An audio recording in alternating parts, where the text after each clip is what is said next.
We've all been there. Mid-Zoom call and yawn, your mouth's on autopilot. Here's the deal. Your brain's a heat magnet, like a phone after too many apps. Yawning gulps cool air to chill it out, dropping your noggin's temp by a degree. Ever notice yawns hit harder in stuffy rooms or during that endless math class? That's your brain screaming, "Give me a breeze." Scientists geek out over this. It's your head's built-in AC. But hold up, why do yawns spread like gossip? You see a friend yawn and suddenly you're at it too. Blame your inner copycat. Ages ago, cavemen yawned in sync to signal nap time or stay sharp as a group. Now it's your brain's way of saying, "I feel you."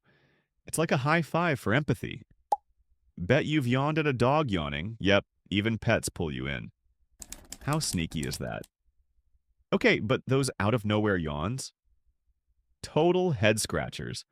Are they your brain rebooting, craving oxygen, or just bored out of its skull? Nobody's cracked the code completely. One quirky study says yawns dip in winter. Maybe less need for cooling? It's like your body's dropping hints, but keeping the punchline secret. Right up there with where your keys always hide. Yawns are your brain's weird little fist bump, whispering, "I'm still here." So yawns keep your brain frosty, weave you into the social vibe, and toss in a dash of mystery. We've all been there. Deadlines tomorrow, and you're binge-watching cat videos.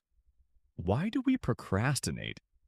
Your brain's a thrill seeker chasing dopamine like a kid after candy. Big tasks feel scary, so it picks quick wins. Scrolling, snacking, anything but that report. Studies show we delay when rewards seem far off, like cleaning your room for a pat on the back. Your brain's not lazy, it's just wired to sprint for instant joy. But here's the kicker. Procrastination's a sneaky trap. You put off that essay, stress piles up, and boom, panic mode. It's your brain dodging discomfort like avoiding a cold shower.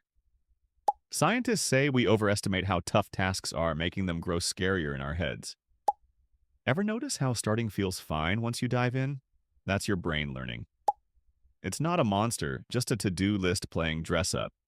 Okay, so why not stop? Blame habit. Each delay trains your brain to stall again, like hitting snooze on life.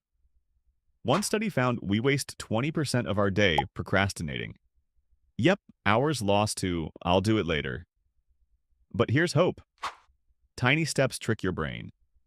Start with one sentence and suddenly you're rolling. It's like fooling yourself into productivity, and your brain's none the wiser. So, procrastination's your brain hunting dopamine, dodging fear, and stuck in a loop. Ever wake up wondering why you were a superhero last night? Why do we dream? Your brain's like a night shift librarian sorting the day's chaos. While you snooze, it files memories, linking that math quiz to old lessons. Scientists say dreams help you learn, like a secret study session. Ever solve a problem after sleeping? That's your brain practicing in dreamland. But why the wild stuff, like dodging aliens? Your brain's a storyteller mixing emotions and memories into bizarre movies. It's processing feelings, stress, joy, that awkward chat, without daytime filters. Studies show REM sleep, when dreams spark, boost creativity. Ever wake up with a weird idea? That's your brain jamming, turning life's noise into quirky scripts. Okay, but do dreams mean anything? Some say they're random, just neurons firing like a light show. Others think they hint at your worries or wishes. Flying might mean freedom, not superpowers. Truth is, nobody's sure. One study says we dream 4 to 6 times a night, but we forget most. It's like your brain's throwing parties you barely recall. So, dreams sort your mind, spin stories, and keep some secrets. Ever giggled so hard you couldn't breathe? Why do we laugh? Your brain's like a joy detector, spotting surprises, jokes, tickles, or your friend's epic fail. When something's unexpected, it releases dopamine, like a high five from your neurons. Scientists say laughter bonds us, like a group hug without the awkwardness. Ever laugh with pals over nothing? That's your brain gluing you together. But why is it so uncontrollable? Laughter's a reflex wired deep in your noggin. It bypasses your stay cool filter so you snort during a quiet class. Studies show it's ancient. Even chimps chuckle at silly antics. It's like your brain's way of saying, life's weird, let's roll with it. Ever notice babies laugh before they talk? That's joy kicking in first. Okay, what about awkward giggles? Sometimes you laugh at bad news or a tense moment. Blame your brain. It's confused, using laughter to ease stress like a pressure valve. One study says we laugh 15 to 30 times a day, often at dumb stuff. Think tripping over air. It's your mind's quick fix to shake off life's hiccups. So, laughter's your brain's spark of joy, a social glue and a stress buster. Ever sneeze so loud you startled the dog? Why do we sneeze? Your nose is like a bouncer kicking out invaders, dust, pollen, germs. When something tickles your schnoz, your brain hits the alarm, blasting air up to 100 miles an hour. Studies say sneezes clear irritants, protecting your lungs. Ever chain sneeze from a cold? That's your body in overdrive, evicting tiny troublemakers. But why is it so dramatic? Sneezing's a reflex like blinking when a bug flies near. Your brain doesn't ask permission. It just launches a gust to save the day. Scientists found one sneeze can spray thousands of droplets, which is why you cover up. Ever notice sneezes hit at the worst times, like during a quiet meeting? That's just your nose stealing the spotlight. Okay, what's with weird triggers? Some folks sneeze at bright sunlight. Yep, it's real. Called the photic sneeze reflex, it affects about 1 in 4 people. Pepper, pet fur, even strong perfumes can spark it too. One study says sneezes are your body's quirky way of hitting reset, keeping your airways clear for action. So, sneezes are your nose's ninja move, tossing out pests with flair. Ever feel like your brain's running on empty, even after coffee number 3? Why are you always tired? Your body's like a phone with a dying battery, and the culprits are sneaky. First, sleep's a biggie. Skimp on 7 to 9 hours and your brain's stuck in low power mode. Studies show sleep debt piles up, making you foggy like a zombie in a Zoom call. Ever crash after lunch?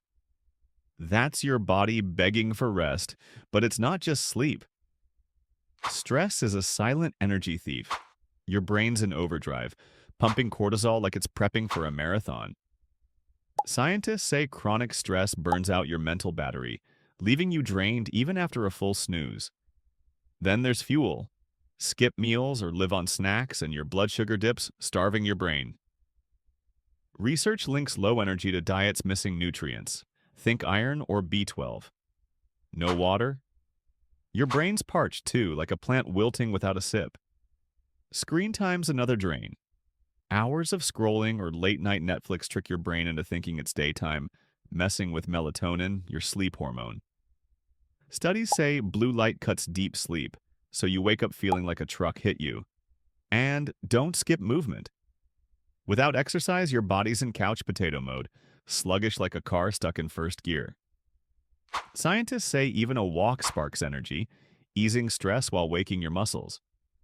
So, tiredness is your body's cry for better sleep, less stress, smarter food, enough water, and a bit of movement. Your brain's not lazy, it's just waving a white flag. Ever feel your face flare up like a stop sign at the worst moment? Why do you blush? Your body's pulling a sneaky alarm, and it's got a surprising story. First, it's your brain's social radar. Step into the spotlight, say tripping in class or getting a compliment, and your brain senses all eyes on me. It signals adrenaline, which opens tiny blood vessels in your cheeks. Studies show this rush paints your face red, like a built-in oops button. Ever blushed when your crush smiled? That's your brain waving a flag. But it's not just embarrassment. Blushing can strike from physical triggers too. Run a mile or step into a sauna and your body pumps blood to cool your skin, reddening your face like a tomato in overdrive. Scientists say this cooling trick is why exercise or heat can mimic that shy glow. Hey, ever feel your cheeks heat up in a warm room? That's your body's radiator at work. Here's the wild part. Blushing might be an ancient team player. Researchers think our ancestors blushed to signal honesty or apologize without words, like a silent, my bad. It builds trust, making you seem human, not a robot. But some folks blush more. Your genes decide how loud your face's alarm is. So, blushing is your body's way of shouting, I'm real! Whether from a social slip, a sprint, or just feeling the heat. Your cheeks aren't betraying you, they're telling a story. Snapped at someone before lunch? Why do you get hangry? Your brain's throwing a hunger tantrum, and it's a wild ride. First, it's all about fuel. Skip breakfast or live on snacks, and your blood sugar nosedives. Studies show low glucose starves your brain, flipping a grumpy switch. Ever feel shaky mid-morning? That's your body yelling, feed me now. But it's not just sugar. Your brain's a drama queen when hungry. Neuropeptide Y, a cranky chemical, surges, making you snap like a toddler without a nap. Scientists say this hormone cranks up stress, so a missed meal turns you into a mini Hulk. Ever growl over a slow drive-thru? That's your brain's survival mode kicking in. Here's the kicker. Hanger's ancient wiring. Our ancestors needed food to hunt, so hunger sparked aggression to nab that mammoth steak. Nowadays, it's less chase deer, more yell at slow Wi-Fi. Your gut also talks, sending signals to scream, eat, when empty. Too many signals? You're a ticking grump bomb. So hangers your brain begging for fuel, spiked with cranky chemicals and old-school survival vibes. Grab a snack, take a breath. Your inner Hulk's just hungry, not mean. Keys vanished again? Why do you forget things? Your brain's juggling a memory circus, and it's a chaotic show. First, it's like a cluttered desk. Your brain holds billions of bits, but stress or multitasking jams the works. Studies show cortisol, a stress hormone, fogs your recall so deadlines make names slip like soap. Ever blank on someone's face at a party? That's your brain on overload. But it's not just stress. Your hippocampus, the brain's memory librarian, gets picky. It shelves only what grabs attention, like a catchy song, and ditches the rest. Scientists say boring details, like where you parked, fade unless you focus. Ever retrace steps to spark a clue? That's your brain digging through its messy files. Here's the wild part. Forgetting's a feature, not a bug. Your brain clears clutter to prioritize big stuff, like survival skills over yesterday's lunch. Sleep helps too, sorting memories like a night janitor. Skimp on rest? Your brain's a foggy mess. So, forgetting's your brain juggling, filtering, and sometimes snoozing on the job. Jot a note, take a nap. Your memory's not broken, just quirky. Staring into space mid-meeting? Why do you zone out? Your brain's sneaking a mini vacation, and it's a quirky trip. First, it's dodging overload. Your noggin processes millions of bits daily, but too much. Emails, chats, deadlines, triggers a pause. Studies show your brain's default mode network, a daydream hub, kicks into chill. Ever drift during a boring lecture? That's your brain hitting the snooze button. But it's not just boredom. Your focus muscle tied to the prefrontal cortex gets tired. Scientists say after approximately 25 minutes it slacks, letting your mind wander to pizza or memes. Ever zone out driving and still arrive? That's your brain's autopilot, handling routine while daydreaming. Wild, right? Here's the twist. Zoning out boosts creativity. Your brain connects random dots during these breaks, sparking ideas like a light bulb. Too much focus? You miss the big picture, so zoning out's your brain recharging, wandering, and cooking up brilliance. Take a breather, doodle a bit. Your mind's not lazy, just clever. What's your why? Drop it in the comments, smash subscribe, and let's decode more whys with stick figures. Catch you next time.